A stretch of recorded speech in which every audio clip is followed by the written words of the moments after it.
Hello everyone and welcome to the final sideboard of Dallas Standard Open. I'm Glenn Jones, joined by Aaron Barich. Congratulations. Thank you very much. We have the trophy over here. Choi, would you mind getting me the trophy? It appears to have been left off to the side. We'll present that to you officially right now. Here you go. Thank you very much. And thank you to our producer Choi for helping us out there. Thank you very much, Troy. You've been in this seat before, only a few hours ago when we did a deck tech with you. Yeah.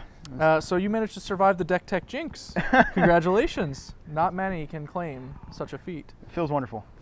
You were obviously playing a pretty interesting Naya aggro deck. We got to see it on stream a fair bit as you made top 8 yesterday as well.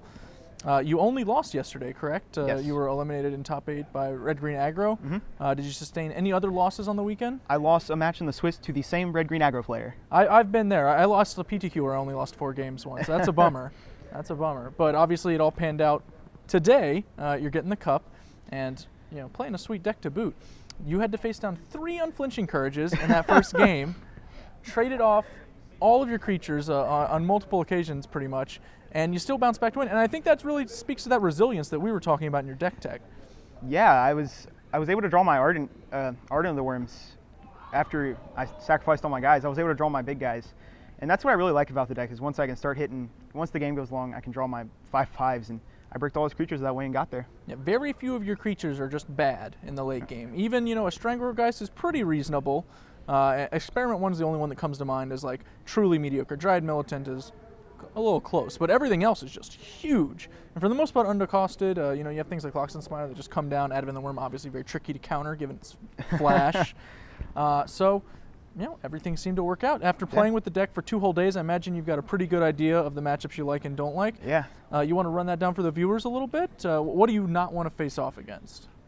I really don't want to face off against junk, if anything. It's not like it's bad, but sometimes they just have turn 4 Angel Serenity and I can't beat them. Sure.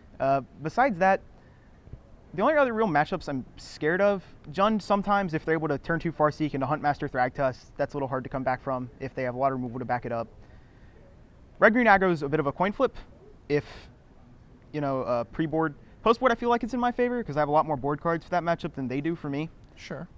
And everything else, including American Control, feels pretty good. Having all the 2-drops that are really resilient to their removal makes it where I'm not really too scared against them. I feel like I can aggro through their cheap removal spells. I had a player today burn my turn 2 Voice of Resurgence, which I followed up with another Voice of Resurgence. Yeah. And that's how it went. That'll do it. Voice of Resurgence is obviously very powerful against that deck, and your deck really stresses their Pillar of Flames. You've got Experiment 1, Dryad Militant on turn 1. Those are cards they're going to want to pillar. Then you've got Voice and Strangler, guys. Want to pillar all those that you can only pillar so many times in a game. Well, Aaron, it's been a long day. Congratulations. Thank you. On the win. I hope you enjoyed the remainder of your Memorial Day weekend. It's been good. Off to a great start. I'm going to go ahead and throw it back to the booth, and Cedric and Matthias will wrap us up for the weekend.